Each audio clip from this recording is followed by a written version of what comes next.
Cold email. Oh my goodness. This is a different beast. I don't know how else to explain it. But first things first, when you're running cold email, you have to ask yourself, who's the priority? And if you're anybody who has an email account of any kind, you've received cold outreach, you know what this feels like on the other side. So the first thing to really think about is this about getting a sale or is this about giving value? Now, I mean, I hope that we're thinking about that in our businesses all the time, but in cold outreach, it's really important that we have that priority straight before we start sending. How many of you actually have done cold outreach or do cold outreach? Couple? Okay. How many want to? Couple more. Okay. All right. I'll be honest, cold outreach is not my favorite thing. It's just not, like everybody has their thing. Cold outreach is not my favorite thing. I know how to do it because I learned from a gentleman named Andrew, who's a Lemlist partner. He's their only US partner. And he was ranked in the top 3 of all Lemlist senders out of over 30,000 users on the platform, more than 50 million emails. And this guy became my mentor. Does that mean I enjoy doing it? No. Okay. But I can certainly pass on the golden nuggets. So that's what I'm doing here. So we have to decide, what is this about? Is it about getting a sale or is it about giving away value? It can be about both, but you have to have one priority. What's the one thing? What's the one thing? Ask yourself the question. When we reach out, we have that one chance to get their attention. So spam, we already kind of know the definition of spam, but it's basically unsolicited bulk email. You're sending stuff to people who didn't ask for it. They don't want it. They're not expecting it. They might not enjoy seeing it show up. Cold email done right should really keep that recipient's experience as the priority. Most of the time, I think we can all agree, because we've gotten cold email, the experience is not about me being the priority. When the cold email shows up, the experience is more about the person who's trying to sell me something or get me to do something. That's their priority. And it should not be the local meat market. You've heard that term earlier, right? It should not be the local meat market. It shouldn't be like a spray and pray kind of a thing, like shove all of this out, go as fast and as far as we can, and hope that it turns into something before it all gets shut down and people are mad at us. This is my junk folder, one of them. You can't really see all of it. This one says Madison Funding Partner, short-term working capital. They have a wide range of working capital loan options. But I don't need a loan. I'm not sure what we're talking about. Coca-Cola award, really? What if I like Pepsi? I'm not sure what this is about. Your email ID won one raffle draw award. Attention winner. Don't you love those? Attention winner. I mean, last night when we played darts and we had to put our name on there, I just wrote my name, winner. And then Beyonce comes up behind me and is like, chicken dinner. Winner, winner, chicken dinner. So we should play partners. Anyway, it doesn't make sense, right? This one just says, wishing you the best. I'm Austin from Australia. Your email, and then he lists my email out, and then it just keeps going. Happy New Year. Dear one. Oh, man. Don't you want to just run some of these through the copy grader? I should do that. I should run some of these through the copy grader and show them to you. It's crazy. This person is talking to me about a charity donation. It's a personal email. Personal. They used my technique. Directed to you. Well, I would frickin' hope so, if it's sent in my inbox. I won. They won. Congratulations, by the way. I should actually email Mr. Richard Wall back and congratulate him on his 533 million mega millions jackpot that he won on Friday. You get the point, right? It's crazy. So the basics here are that you want to use an email software that's meant for cold outreach. Don't use your high-level account. Don't use your ActiveCampaign account, your MailChimp, your whatever. Don't do that kind of stuff because you're just going to sort of like cause yourself problems where they don't need to be. So we got to use email software that's meant for cold outreach. Consider your send volume needs. Think about it as 1 domain per 1,000 emails per month. And we'll go into some of this deeper here.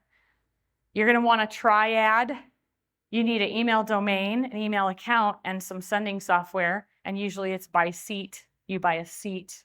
in the sending software. So for each email domain and email account, you're connecting it with one seat in the software.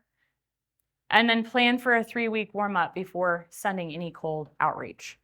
So the different softwares, there's tons of them. I mean, I could have gone on and on. I probably didn't even list some of the ones you're expecting to see up here. And it's not a preference thing. It's literally just, these are the ones that came to mind as I was writing this. Lemlist is the gold standard. It's like $50 or $59 a month, depending on whether you pay for it by month or by year. If you do annual, you get a discount. Hey, there you go. That's per seat. So if you need 10 seats, all of a sudden it's $500 or it's $590 a month.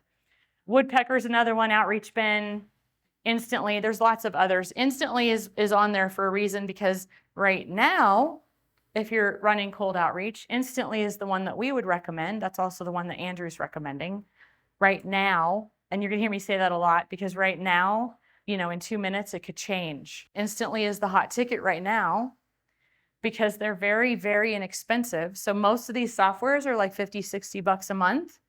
Instantly is $97 a month for 25,000 contacts, 100,000 emails a month. They don't charge you by seat. That's a pretty big deal. 97, less than a hundo.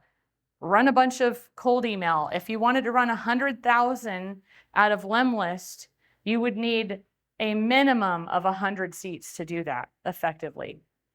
Multiply that by 50 or 59 bucks a month. Is that doable? Not for many people.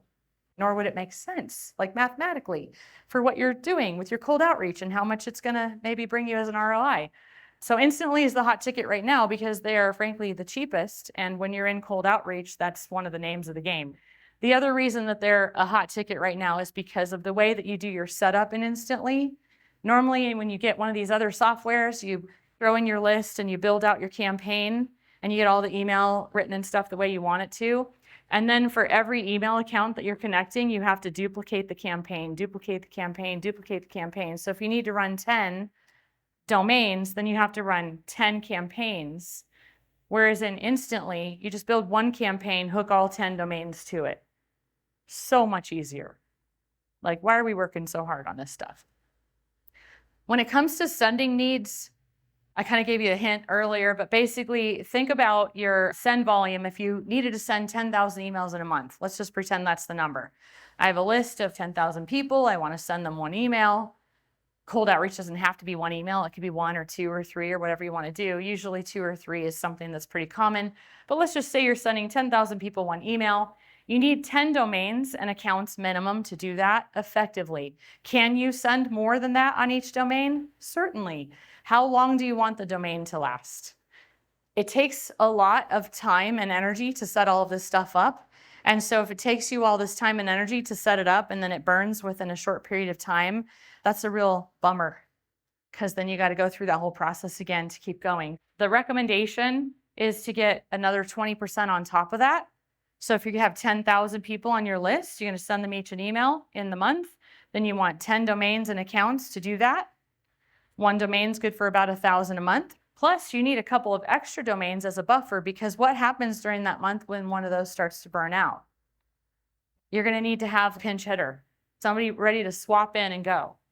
It takes time and energy to set it all up. So you have to have it all ready at the start. And then when you push the go button, those horses just take off. And that horse ain't stopping until it gets all the way around the track. So if something happens to that horse's ankle halfway through, and that jockey has got to get on another horse, which I know is not how horse racing works, so this may be not the best analogy. Just swap another horse in and the jockey keeps going, right? Wow, that was a bad analogy, but you get the idea. It's the end of the day. So when it comes to domains, don't ever use your money domain, the one that's important to you, the one that's your business. I can't even tell you how many times I've worked with people who have come to me with a domain that's completely trashed, and it's firstname-lastname.com. And then we find out they were doing cold email with their regular domain. It's not a good idea. I should have put transitions in here so you guys can't read everything while I'm talking. But here we go. Use disposable domains. Use the ones you don't care about. It's a throwaway domain. It does not matter. And when I was doing this before, when I was working with Andrew, I got domains. So my parent company is Dadgum Marketing. So we have dadgummarketing.com. Obviously, I'm not going to do that, but dadgum's kind of a noteworthy name, right? Like people would recognize that. So we did dadgumemail.com, dadgumemail.net, dadgumemail.blah, blah, blah. We had all these different subdomains, and I still had the word dadgum in it because that's my brand. I didn't give a lick about those domains. If they died tomorrow, it's okay. I'll just go get another one. I don't even care if it says dadgum email. It could say something else. And actually, the funny part of it is I chose dadgum email dot whatever on purpose because we were proving a point that the domain doesn't actually matter that much.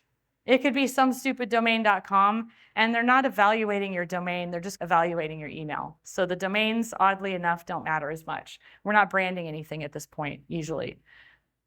Don't use subdomains. We've been talking for almost 3 days now about the importance of separating your risk and using subdomains on the back end and your root domain on the front. And now I'm going to tell you the actual opposite is true for cold outreach. Can you use subdomains? For sure.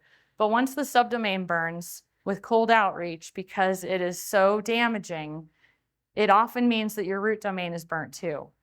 So if you have 10 subdomains that you've set up and you've taken the time to warm them and the effort to put all this in place, and one goes bad and that ruins the root, all the children are gone too. The whole family just died. It's not a good situation. And it takes a lot of extra time and effort to set them up. So you don't want to have to create a situation where you're cleaning up a bigger mess than you need to. Stay away from the cheap or the known low reputation suffixes. When I say cheap, I mean like if you go on Namecheap, for instance, you go to buy a domain and it's, oh, the .xyz's are $1. Awesome. Stay away from those. You know why? Because every spammer and their brother is buying those up by the thousands. And those domain suffixes start to actually take on a reputation. So those new hot ones that people are snatching them up left and right because they're low bucks, you don't want to use those for cold outreach because now you're going to lump yourself in as the .xyz crowd, and those guys aren't going to get much love for a while. And then it dies off, and eventually the domain suffix isn't such a bad deal anymore, but you have to kind of keep an eye on that stuff. You can use this tool called Spamhaus. It's a TLD lookup. TLD stands for top level domain. Domain suffix is like .com, .org, .net, that kind of thing. So if you go to spamhaus.org/statistics/TLDS, you can actually look at a domain suffix and it'll give you something called, I didn't make this crap up at all, I wish I did. It'll give you something called a badness index and a badness score. I don't know what country made those terms up. Maybe that was just like the English translation or something, but it's a badness score for a top level domain, a domain suffix. So if you're like, gee, can I use .vip? I don't know. And maybe yesterday you totally could, but maybe today you really can't. So even if I knew the answer yesterday, I'm still going to say, I don't know. Let's look it up. If you're about ready to buy 10, 20, 100 of these suckers, then don't get yourself in a situation where you're buying the ones that are going to cause you a problem. And spread the love, right? Don't go get a bunch of .whatevers so that all your domains into the same suffix. I would not recommend that because if that suffix goes down, again, we're back in that same boat. So make sure that you're using a variation of suffixes and that you're checking those scores. I wish I had included a screenshot on here of what that looked like, but I forgot. So when the lesson's over, I'll go ahead and pull this up and show it to you.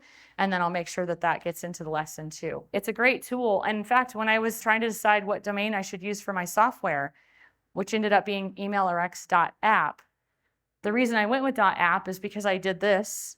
I first looked to see like how is, .io, .ai, .app. I'm trying to figure out which one I should use. And .app had not only a fantastic score, but it's also Google's. It's owned by Google. So I'm like, well, let's be a friend of Google today. So Google is gonna, I'm assuming, I didn't actually talk to Daddy Google. It's not like I have him on speed dial, but I'm just gonna make an assumption that if it's Google's extension, they're probably gonna prioritize it or at least treat it better. So I did a .app for my software.